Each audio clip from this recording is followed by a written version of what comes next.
Hi అండి. I'm శ్రీరాగ్ Reddy. Saidabad Vinayanagar కాలనీకి సంబంధించి ఒక చిన్న ఇష్యూ గురించి మీతో అందరితో షేర్ చేసుకుందామని వీడియో చేస్తున్నాను. బేసికల్‌గా మన సొసైటీలో ప్రతి ఒక్కరు కూడా మన కాలనీ నీట్‌గా ఉండాలని అనుకునే వాళ్ళు చాలా మంది ఉంటారు. There are few irresponsible people who are like కేర్‌లెస్‌గా ఉంటారు. నాకేంటి? ఏమైతే నాకెందుకు అనే వాళ్ళకి మనం ఏదన్నా చెప్పడానికి వెళ్తే డెఫినిట్‌గా మనం విలన్స్‌ం అయిపోతామనమాట. అలాగే ఒక విషయం జరిగింది. మన కాలనీలో అంటే ఇట్స్ లైక్ గ్రేటర్ హైదరాబాద్ మనకు ఒక ఒక ఫైన్ విధించింది. ₹5,000 ఫైన్. ఇర్రెస్పాన్సిబుల్‌గా మీ ఇంటి ముందున్న కార్‌ని కడగడం వల్ల ఆ వాటరు రోడ్డు మీదకొచ్చి స్టాగ్నేట్ అవుతే that's leads to A fine of ₹5,000 అనమాట. ఈ పర్టిక్యులర్ విషయాన్ని ఫైన్ దాకా తీసుకొని పోలేదు. కానీ ఆ పెద్ద మనిషి దగ్గరికెళ్ళి, "సార్, ఇది పద్ధతి కాదు. కొంచెం ఇలా వాటర్ స్టాగ్నేట్ అవుతే ఇట్స్ అన్‌ఈజీగా ఉంది. ప్లీజ్ టేక్ కేర్" అని చెప్పిన మాటకి అతను ఇచ్చిన ఆన్సర్ ఏంటో తెలుసా? ఫోన్ కొడితే సీఎం రేవంత్ రెడ్డి ఇంటికొస్తాడు. ఎక్కడ కంప్లైంట్ ఇచ్చుకుంటావో ఇచ్చుకో. ఈ చిన్న ఇష్యూకి సీఎం రేవంత్ రెడ్డి దాకా అతన్ని ఆ పేరు వాడుకుంటున్నాడంటే ఈ పెద్ద మనిషి ఇంగిత జ్ఞానం ఎక్కడుందో, ఉందా లేదా కూడా అర్థం కావట్లేదు మరి. సార్, మీరు ఫోన్ చేయగానే వచ్చి ఒక పంచాయతీ పెట్టి నీదే తప్పు, నీది మాత్రమే కరెక్టు అని చెప్పేంత టైం అతనికి లేదు.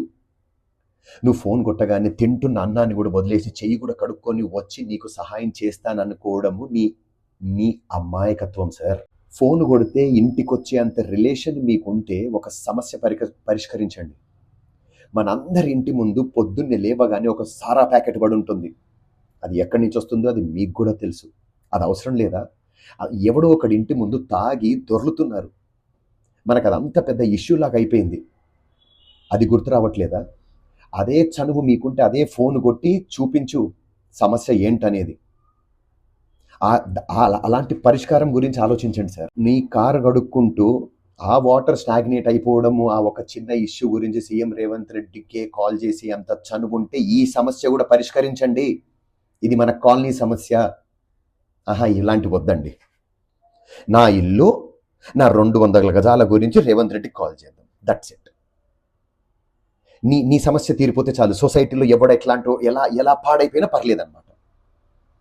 అంతేనా? మన కాలనీని, మన సొసైటీని మనం నీట్‌గా పెట్టుకుందామని చెప్పడం కూడా తప్పేనా? ఇక రిలేషన్ ఉందో లేదో ఈ కాలనీలో ఉంటున్న ఆ పెద్ద మనిషికి ప్లస్ సీఎం రేవంత్ రెడ్డి గారికే తెలియాలి. ఇక మాకైతే ఏం తెలియదు. కానీ ఒకటి చెప్పదలుచుకుంది ఏంది అంటే, మన కాలనీ, మన సొసైటీ మనమే నీట్‌గా పెట్టుకోవాలి. దానికి సీఎం రేవంత్ రెడ్డి వచ్చి ఏం పెద్ద పంచాయతీలు పెట్టాడు ఇక్కడ. అర్థమైందా? మీ అపోహ కొట్టగానే వస్తాడు అనేది. మీరు ఈ వీడియో చూస్తున్న పెద్దవాళ్ళందరూ కూడా ఎవరైనా సరే ఒక చిన్న సమస్యల కోసం కానీ ఏదైనా సరే ఈ రిలేషన్స్ని అడ్డం పెట్టుకొని మనుషులను థ్రెటన్ చేయకండి. ఓకేనా? అది అలాంటి పెద్ద మనుషులను దిగజార్చకండి. అలాంటి ఒక పెద్ద స్థాయి ఆయన చాలా పెద్ద, ఆయన వేరే రాష్ట్రాన్ని బాగు చేసే పనులలో ఇంకా చాలా చాలా పెద్ద సమస్యలో ఉన్నాడు ఆయన. నీలాంటి వాళ్ళ కోసం ఆయన రాడు. కొంచెం బ్రెయిన్ వాడు. వినయనగర్లో ఉంటున్న ఒక పెద్ద మనిషి నీకోసమే వీడియో. కొంచెం బ్రెయిన్ వాడు. ఓకేనా? జై హింద్.